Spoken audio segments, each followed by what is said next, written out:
The news from ITN. Major says the Battle of Britain has begun. In his first speech of the election campaign, the Prime Minister told supporters in Torquay that battle is a battle we're going to win.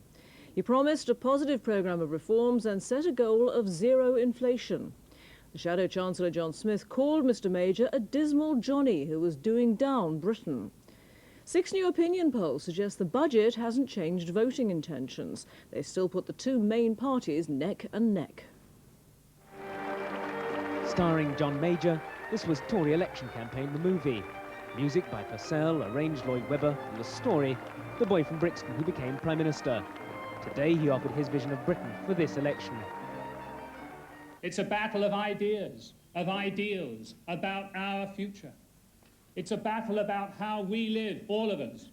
It's about our schools, our workplace, our standard of living, our security.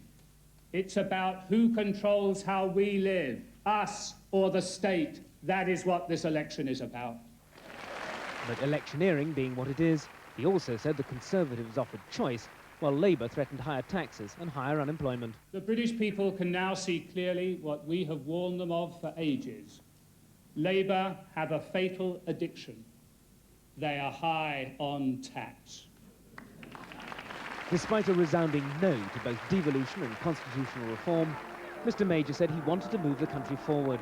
Though some in the party have urged consolidation, he promised more change in education, health and local government. Mark Webster, ITN, Torquay. Labour lost no time in responding to John Major's Battle of Britain speech. He talked of the battle for Britain. The real battle Britain faces is the battle to recover from 13 years of Tory failure and mismanagement. While the Labour leader was visiting a West London school, his shadow chancellor was telling a party rally in Westminster that John Major's policies have resulted in economic failure.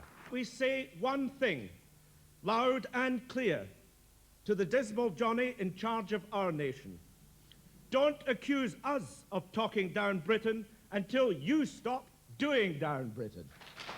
And in its latest poster campaign, Labour's stepping up its attack on what it's calling the major recession. Labour is well aware of John Major's popularity and will take every opportunity to attack his record in government to try to lay the blame for this recession firmly at the Prime Minister's door. Glenn O'Glaser, ITN, Westminster. Liberal Democrats leader Paddy Ashdown has been urging people to kick the habit of voting Conservative or Labour. Mr Ashdown was unveiling his party's latest poster campaign. Over the last 40 years, people in Britain have voted Tory and Labour out of habit. And the result has been Tory government after Labour government, after Tory government, after Labour government, and 40 years of failure. This time, the country has a chance to kick the habit. Thousands of people are feared dead after a powerful earthquake in eastern Turkey. Rescuers are reported to have recovered more than 500 bodies from wrecked buildings in the city of Erzincan, but hundreds of people are still unaccounted for. David Chater at ITN reports. The sheer extent of the devastation in Erzincan means that nobody can yet guess the true death toll from last night's earthquake. Hundreds of survivors are still thought to be trapped under the collapsed buildings and rubble. The quake came in the early evening when most people were in their homes. Officials in Turkey say it lasted for almost 1 minute. A huge relief effort is now underway in the city and the surrounding countryside. A nationwide appeal has gone out for blood donors. Thousands of people took to the streets overnight when the city was rocked by a series of aftershocks. Survivors described how whole buildings suddenly started swinging like cradles. Children were still being dug out alive with remarkably few injuries today from the rubble of schools and orphanages in the city. The quake measured 6.8 on the Richter scale. And that's the news so far today. I'll be back at 8:45. Hope to see you then.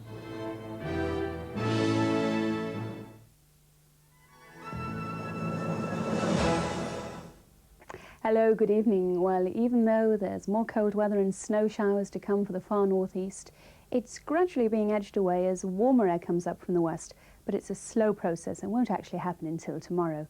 So to confirm, as we go into our Sunday, there are still a few wintry showers there for the far northeast. Already we see the first sign of the rain to come as this cloud starts piling up out here to the west, with patchy rain and drizzle for South Wales and the southwest of England. And then gradually what happens during the day is this rain sweeps across Scotland, turning to snow for a time on the mountains, but central and southern England hangs on to that dry weather. As far as temperatures go, we see the remnants of the cold air in the far northeast, milder further south, and to confirm that things are getting milder, we're expecting a thaw later tomorrow.